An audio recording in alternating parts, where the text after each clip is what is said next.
Assalamualaikum warahmatullahi wabarakatuh. Jumpa lagi teman-teman di Marvel dan Alif TV di segmen Sekrebat Info atau Breaking News. Here's when Bitcoin might hit $250,000 according to Tim Draper. Jadi dari harian YouTube teman-teman, inilah saat Bitcoin mungkin mencapai $250.000 atau sekitar 3M ya teman-teman, menurut Tim Draper. Tapi mungkin ini merupakan opini ya teman-teman. Jadi dalam berita ini, kapitalis Ventura, Tim Draper telah menyetel ulang jam pada prediksi Bitcoin ya $250.000 yang ambisius. Tim Draper, pemodal Ventura yang dikenal karena investasi awal dan bullish Bitcoinnya, telah merevisi prediksinya tentang kapan cryptocurrency akan mencapai $250.000. Jadi dulunya Draper ini memperkirakan tonggak ini akan tercapai pada akhir tahun 2022. Tapi ternyata kondisi pasar saat ini telah mendorong garis waktunya untuk kembali ke tahun 2025 ya teman-teman, mundur kayak gitu. Pada saat Mars, Bitcoin diperdagangkan pada $30.402 ya, jauh dari target harga ambisius yang dilakukan oleh Draper ini. Tapi investor tetap teguh pada pendiriannya ya. Investor ini tetap teguh juga pada prediksinya. Draper telah menjadi pendukung vokal Bitcoin sejak 2014 ketika dia membeli 29.656 Bitcoin dari lelang Marshalls AS dengan harga sekitar $18,7 juta ya, yang sangat mengejutkan. Koin-koin itu yang awalnya disita dari pasar web gelap Silk Road yang sekarang sudah tidak berfungsi lagi akan menjadi investasi yang bijak karena nilai Bitcoin melonjak selama beberapa tahun ke depan. Jadi gini teman-teman, pandangan jauh ke depan ya yang dilakukan oleh Draper ini tentang potensi Bitcoin terbukti benar ya. Bahkan saat itu karena dia memperkirakan harganya sekitar $10.000 dalam 3 tahun, targetnya itu dilampaui oleh Bitcoin pada tahun 2017. Terlepas dari kemunduran baru-baru ini, termasuk kebijakan moneter yang lebih ketat dari Federal Reserve dan juga serangkaian kebangkrutan di antara perusahaan industri besar ya, yang mengejutkan di dunia kripto tahun lalu, Draper tetap bullish pada cryptocurrency. Dia mengutip di berbagai faktor yang dapat berkontribusi pada kenaikan Bitcoin, termasuk juga peningkatan investor wanita, penghematan biaya potensial untuk pengecer, dan juga acara halving Bitcoin yang akan datang pada tahun 2024. Draper ini percaya ya teman-teman bahwasanya kurangnya perwakilan wanita di pasar Bitcoin yang mengendalikan 80% pengeluaran retail bisa menjadi katalisator yang signifikan untuk kenaikan Bitcoin. Selain itu, dia juga berpendapat bahwasanya pengecer dapat menghemat sekitar 2% untuk setiap pembelian yang dilakukan dalam Bitcoin dibandingkan dengan dolar, yang mana hal ini dapat mendorong adopsi cryptocurrency yang jauh lebih luas. Terlepas dari kondisi pasar yang saat ini dan juga garis waktu yang tertunda, keyakinan Draper pada Bitcoin tetap tak tergoyahkan. Next, berita selanjutnya teman-teman dari Cointelegraph. CryptoBees, Binance Chaotic June, miners gear up for halving, Bitfinex latent expansion. Dari CryptoBees ya teman-teman, Binance bulan Juni yang kacau. Jadi CryptoBees minggu ini melihat kisah di balik the banking Binance ya, atau Binance yang kacau di Australia. Kemudian merambang Bitcoin bersiap untuk separuh atau halving dari Bitcoin selanjutnya, dan juga ekspansi dari Bitfinex di Amerika Latin. Bulan Juni adalah bulan yang sangat sulit bagi Binance karena menghadapi stres ya setelah tes di seluruh dunia karena Komisi Security dan juga Pertukaran Amerika Serikat alias SEC ini mengajukan gugatan terhadap pertukaran kripto dan juga kepemimpinannya. Singkatnya, jadi gini teman-teman, selama 30 hari terakhir ini regulator keuangan Belgia juga memerintahkan Binance untuk menghentikan semua layanan kripto.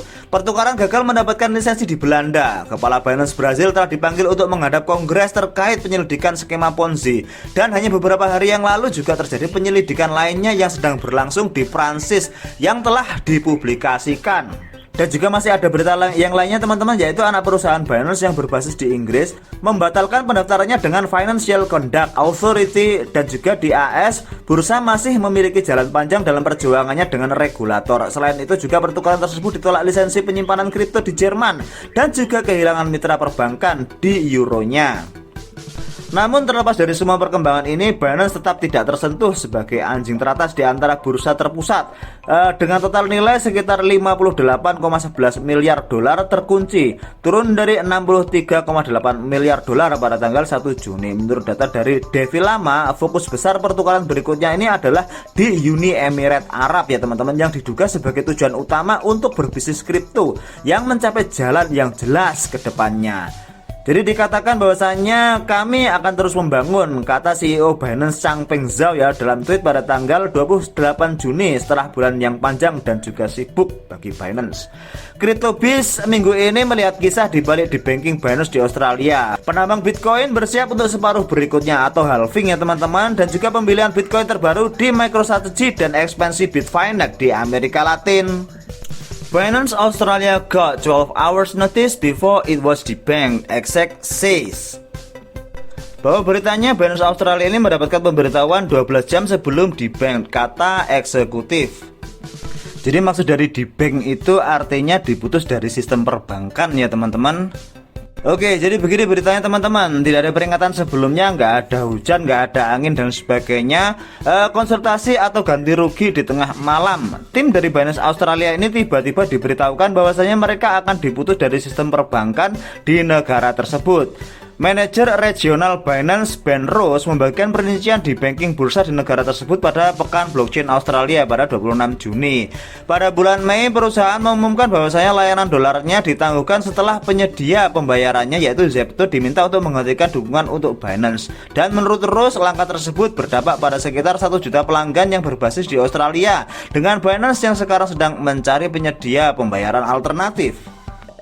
Next, berita selanjutnya yaitu teman-teman, Riot Platforms to add 33,000 Bitcoin miners ahead of 2024 halving.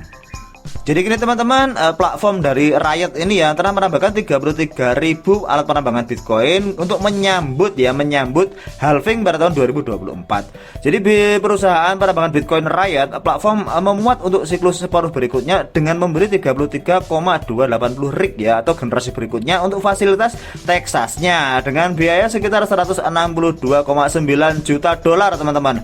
Penambang ya yang bersumber dari MicroBT akan meningkatkan kapasitas penambangan yang dan mandiri teman-teman perusahaan sebesar 7,6 exahash per detiknya atau EH per detik menjadi 2,1 EH per detik. Setelah mesin dipasang pada kuartal pertama tahun 2024, di antara mesin tersebut 8.320 ya adalah model M56S Plus dengan tingkat hash 220 terahash per detik atau TH per second ya, sedangkan 24,960 ya atau 24.960 M56S Plus sisanya sedikit lebih kuat dengan 230 terahash per detik. Kemudian MicroStrategy buys $347 million worth of Bitcoin amid market thaw.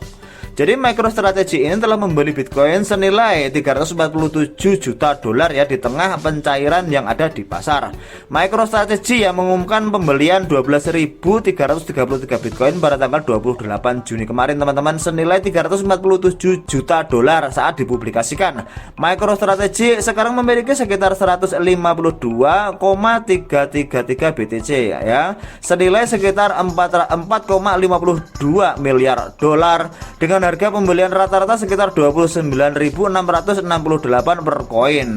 Kemudian koin-koin tersebut dibeli di antara tanggal 27 April dan 27 Juni. Dengan pemberian sebagian dibiayai oleh penerbitan saham baru MicroStrategy telah secara aktif membeli Bitcoin menggunakan uang tunai dan juga pembiayaan saham selama pasar kripto yang bear atau lagi jatuh ke bawah teman-teman. Terkadang terlepas dari harganya, pada kuartal pertama 2023 perusahaan melaporkan kuartal pertama yang menguntungkan sejak 2020 karena manfaat pajak penghasilan yang satu kali. Next adalah Bitfinex meluncurkan platform perdagangan P2P di Venezuela, Argentina dan juga Kolombia. Di exchange ya teman-teman atau pertukaran aset digital yang bernama Bitfinex ini, Bitfinex memperluas operasinya ke Amerika Latin. Perusahaan kripto telah meluncurkan platform perdagangan peer-to-peer di Venezuela, Argentina, dan Kolombia. Kemungkinan pengguna di negara-negara Amerika Selatan ini membeli dan menjual Bitcoin atau ETH, Ethereum ya, kemudian USDT atau stablecoin yang dipatok Tether Euro ya teman-teman, dan juga Tether Gold XAUT pada bulan April. Lengan Bitfinex di El Salvador menerima lisensi penyedia layanan aset digital dan juga Komisi Aset Digital Nasional. Bulan lalu pertukaran bermitra dengan platform kripto Orion X yang berbasis di Chili untuk mendukung program pendidikan dan literasi keuangan lokal. Kemudian berita ketiga teman-teman, crypto ATM firm Bitcoin Depot will go public on Nasdaq starting July 3. Jadi perusahaan ATM kripto Bitcoin Depot akan go public di Nasdaq mulai tanggal 3 Juli. Oke teman-teman, kesepakatan perusahaan akuisisi dengan tujuan khusus ya, yang pertama kali dilaporkan pada Agustus 2022 menelan biaya sekitar 885 juta dolar ya teman-teman, dan diharapkan memungkinkan investor untuk melihat saham biasa dari Bitcoin Depot.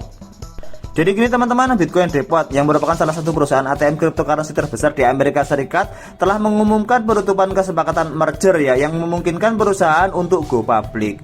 Dan dalam pengumuman pada tanggal 30 Juni ya teman-teman, perusahaan fintech GSR2 Meteora Acquisition Corporation mengatakan pemegang sahamnya akan menyetujui merger perusahaan untuk bertindak sebagai perusahaan akuisisi tujuan khusus untuk Bitcoin Depot. Kesepakatan itu pertama kali dilaporkan pada Agustus 2022 menelan biaya sebesar 885 juta dolar dan diharapkan memungkinkan investor untuk membuka Bitcoin Depot di Nasdaq mulai 3 Juli. Menurut pendiri dari CEO Bitcoin Depot, Brandon Mintz, kesepakatan merger itu ditujukan untuk mendukung banyak peluang pertumbuhan dan juga mempromosikan adopsi Bitcoin atau BTC di Amerika Utara. Investor akan dapat menemukan saham Bitcoin Depot di bawah simbol ticker BTM dan juga BTMWW, masing-masing untuk saham biasa dan juga waran di publiknya. Dan pengumuman ini teman-teman datang di tengah pengawasan peraturan dan perusahaan di Amerika Serikat yang menawarkan produk atau layanan kripto. Komisi Sekuritas dan Bursa mengajukan tuntutan hukum terhadap bursa Binance dan juga Coinbase atas dugaan penawaran sekuritas yang tidak terdaftar.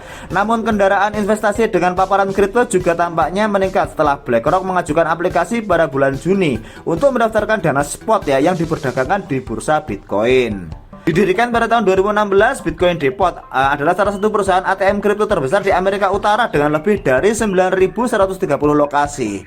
Menurut situs webnya, pada bulan Mei, sesama penyedia ATM Bitcoin of America mengumumkan akan menutup operasi di Connecticut setelah Departemen Perbankan Negara Bagian mengatakan perusahaan tersebut tidak memiliki lisensi yang sesuai. Baiklah teman-teman, terima kasih sudah menyimak informasi sekrebat info ya dari channel Marvel dan Alif TV. Ingat teman-teman, senantiasa DYOR atau do your own research. Lakukan riset terlebih dahulu sebelum Anda berinvestasi. Dan ingat juga teman-teman, bahwasanya konten ini hanyalah konten berita dan informasi saja ya teman-teman, bukan syarat investasi jual maupun beli. Terima kasih dan saya akhiri. Wassalamualaikum warahmatullahi wabarakatuh.